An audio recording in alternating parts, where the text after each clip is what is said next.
Doesn't matter kung gaano tayo kabigat bumagsak. But what matters the most is kung paano tayo muling babangon at haharapin lahat ng pagsubok sa buhay.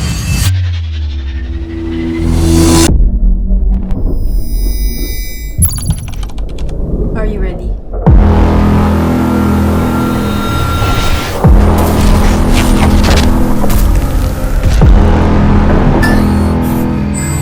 Upgrade complete.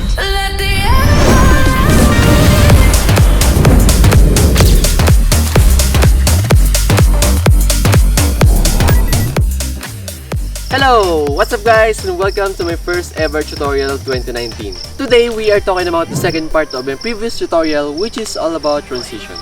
And yeah, ganun pa rin naman yung concept pero more on cuts and effects. So yeah, let's start sa pinakauna effect, which is called the sky replacement.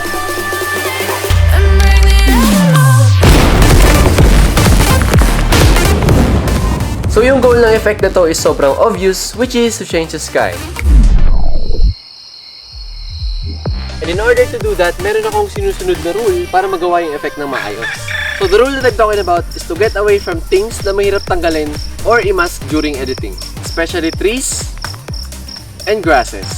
So basically, ito yung pinakamahirap tanggalin during editing kasi sobrang detailed ng edges. So para maganda yung result ng sky replacement, I recommend na lumayo kayo sa puno, or if may puno sa background, you can do a low angle shot wherein yung sky is ma-isolate dun sa part na may puno.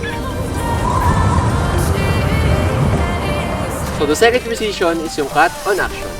For this transition, kailangan natin ng dalawang shot with different angles. So bali yung first and second shot should be different. Either magkaibang distance or magkaibang perspective yung pagka-shot dun sa subject. Pero dapat same na yung ginagawa ng subject sa both shot 1 and shot 2.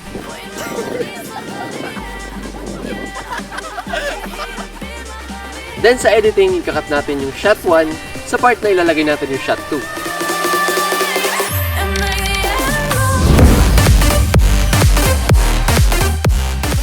Screen mask.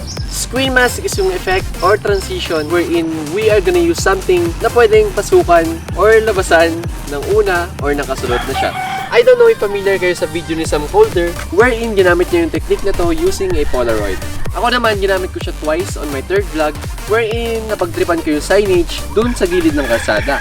Then ginamit ko yun as a transition para sa first shot. And may shot din kami ng TV sa mall, so ginamit ko yung shot na yun to start the vlog. Basically, maraming pwedeng gamitin to achieve this effect. Pero for the effect to work efficiently, mas magandang gamitin is yung mga screen na babasagin. Like phones, TV, laptop, picture frame, or kung gusto mo, gumawa ka ng sarili mong sine. The next one is match cut. Match cuts are cuts / transition wherein we are going to cut from one shot to another. Wherein in both shots, pareho yung subject or yung ginagawa ng subject. Match cuts differ from cut on action. Kasi yung sa match cut, the second shot is iba na yung location or scene pero same lang yung ginagawa or yung action.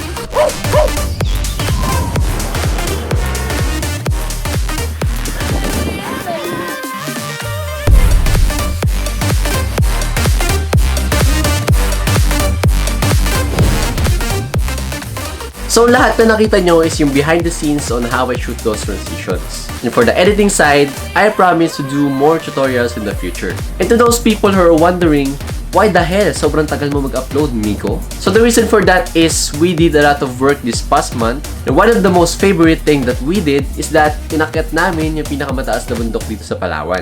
But unfortunately, hindi nakisama yung weather, so walang video. We also shoot some action, pageants, and marami pang ibang bagay. But the most important thing na binavalue ko when doing these things is yung experience. And yung mga bagay that we learn through those experiences. So yeah, I don't feel so good right now. So mauna na ako. And yeah, this is my first video of 2019. And I hope to see you guys on my next video. Have a great year and God bless. Bakit ka ba umakit ng bundok? Para maka-move on? Huwag mong gawing palipasan ng oras yung bundok. Mahalin mo yung bundok, hindi yung wala.